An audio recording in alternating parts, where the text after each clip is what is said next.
Hello friends, आज के इस वीडियो में हम बात करने जा रहे हैं जेंडर डिस्क्रिमिनेशन की।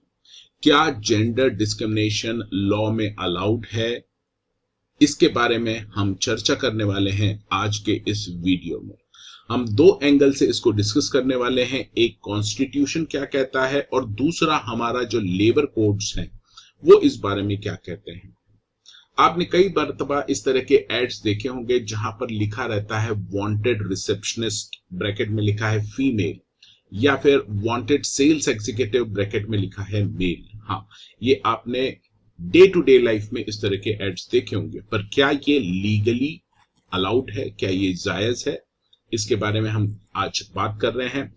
इसके अलावा एक और बात हम इसी वीडियो में करने वाले हैं कि क्या मेल और फीमेल को अलग अलग तरह का रिम्यूनरेशन दिया जा सकता है क्या? यानी एक ही काम अगर मेल और फीमेल कर रहे हैं, एक ही तरह का काम, तो क्या फीमेल को कम पेमेंट और मेल को ज्यादा पेमेंट, या वाइस वर्सा, क्या इस तरह का आप कर सकते हैं? लेबर लॉ इस बारे में क्या कहते हैं, ये आज के इस वीडियो में हम डिस्कस करने जा रहे हैं। चलिए थोड़ा सा हम कॉन्स्टिट्यूशन के बारे में पहले देख लेते हैं। कॉन्स्टिट्यूशन में अगर आर्टिकल 15 की तरफ आप जाएं तो 15 ये कहता है कि there should be no discrimination on the grounds of religion, race, caste, sex और प्लेस ऑफ बर्थ। तो इसमें सेक्स जो वर्ड यूज हुआ है वो जेंडर के तरफ इशारा कर रहा है, यानी आप मेल और फीमेल के बेसिस पे किसी तरह का डिस्क्रिमिनेशन नहीं कर सकते एज पर आर्टिकल 15। तो अगर हम इसको प्रैक्टिकली देखें तो वांटेड रिसेप्शनिस्ट मुस्लिम, ये रिलीजन हो जाएगा। वांटेड ड्राइवर हिंदू, ये रिलीजन हो जाएगा। इस तरह के एड्स आप नहीं दे सकते। इसी तरह से वांटेड टीचर ब्राह्मण, ये आपकी कास्ट हो गई, इस तरह के भी एड्स आप नहीं दे सकते, क्योंकि इस तरह का डिस्क्रिमिनेशन अलाउड नहीं है एज पर द कॉन्स्टिट्यूशन। और इसी बेसिस पे जब वर्ड सेक्स यूज हुआ है तो आप मेल और फीमेल को भी इस तरह से डिस्क्रिमिनेट नहीं कर सकते एज पर आर्टिकल 15। तो वांटेड सेल्स एग्जीक्यूटिव मेल या फीमेल जब आप लिखते हैं कोई पर्टिकुलर वर्ड, तो वो आर्टिकल 15 के अगेंस्ट जा सकता है। तो you have to be careful. चलिए अब हम जो बात करने वाले हैं वो हमारे लेबर कोड्स की बात करने वाले हैं कि सर लेबर कोड्स इस बारे में क्या कह रहे हैं, यानी जेंडर डिस्क्रिमिनेशन के बारे में लेबर कोड्स क्या कहते हैं।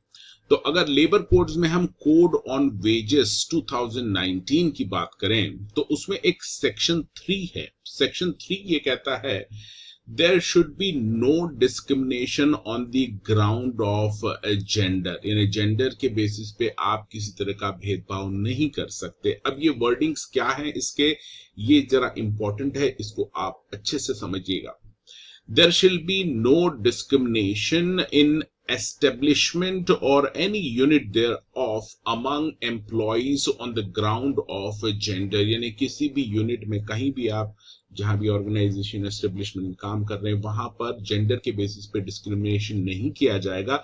लेकिन ये क्या कह रहे हैं? ये कह रहे हैं कि there should be no discrimination on the ground of gender in matter relating to wages by the same employer, यानी अगर एक ही एम्प्लॉयर है और दो एम्प्लॉय हैं मेल और फीमेल, और अगर ये मेल फीमेल एक ही तरह का काम कर रहे हैं, ट्राई टू अंडरस्टैंड, ये कहते हैं in respect of same work और work of similar nature done by an employee, यानी एक ही तरह का अगर कोई जॉब कर रहा है मेल और फीमेल, तो एम्प्लॉयर उनको अलग अलग तरह का पेमेंट नहीं कर सकता। ठीक है, there should be no discrimination as far as payment of wages is concern to male and female for same work और वर्क ऑफ सिमिलर नेचर। अब यहां पर सेम वर्क और वर्क ऑफ सिमिलर नेचर क्या है, इसके लिए मैं अलग से अभी डिस्कस करने वाला हूं कि सेम वर्क और वर्क ऑफ सिमिलर नेचर क्या होता है। अभी केवल आपको इतना समझना है कि अगर एक ही तरह का जॉब है और मेल और फीमेल दोनों कर रहे हैं, तो आप ऐसा नहीं कर सकते कि फीमेल को आप इस काम के 8,000 महीने का दे रहे हैं और मेल कैंडिडेट को आप उसी काम का 15,000, या वाइस वर्सा, इस तरह का आप नहीं कर सकते। आगे अगर हम सबसेक्शन 2 को देखें तो यहां पर ये कहता है कि no employer for the purpose of complying, यानी अभी हमने बोला कि भाई कम ज्यादा पेमेंट नहीं करना है, तो आप बोल रहे हैं कि ठीक है सर कम ज्यादा था तो हम जिसका ज्यादा था उसको रिड्यूस कर देते हैं जिससे कि इक्वालिटी हो जाए। इन्होंने कहा है यहां पर सबसेक्शन 2 में, मैं फिर से आपको उस जगह लेके जाता हूं सबसेक्शन 1 पे, जहां पर हमने देखा था कि इसे 8,000 मिल रहा है और इसे 15,000 मिल रहा है। जब आपको बताया गया है कि भाई सेम वर्क है, इसमें आप जेंडर डिस्क्रिमिनेशन नहीं कर सकते, तो आपने कहा ठीक है सर इसके जो 15,000 थे इसके मैं 8,000 कर देता हूं। नहीं, इस तरह का आप रिड्यूस नहीं कर सकते इस प्रोविजन को कंप्लाई करने के लिए, यानी आप वेजेस को कम नहीं कर सकते, आप इंक्रीज कर दीजिए। 8,000 जो आप दे रहे थे उसको 15,000 कर दीजिए, इसको भी 15,000 है, वो चलेगा एज पर सबसेक्शन 2। इसके बाद सबसेक्शन 2 में एक और इंपॉर्टेंट बात की गई है, वो देख लीजिए। ये कहते हैं no employer shall make any discrimination on the ground of sex while recruiting any employ for the same work और work of similar nature and in the condition of employment. अब यहां पर ये क्लियरली कहता है कि जब कभी भी आप किसी एम्प्लॉय को रिक्रूट करते हैं, जब अपॉइंट करने जा रहे हैं, तो किसी भी तरह का जेंडर डिस्क्रिमिनेशन आप नहीं कर सकते, नहीं करना है एज पर लेबर लॉ। यानी दोनों को आपको इक्वल ट्रीट करना है। और यहीं से ये बात हमें समझ में आ जानी चाहिए कि जब आप रिक्रूटमेंट के लिए किसी भी तरह की वैकेंसीज आप पोस्ट करते हैं तो वहां भी इस तरह का जेंडर डिस्क्रिमिनेशन नहीं होना चाहिए जब भी आप हायर कर रहे हैं। ठीक है, ये एक तरह की हिंट है लेबर कोड्स में।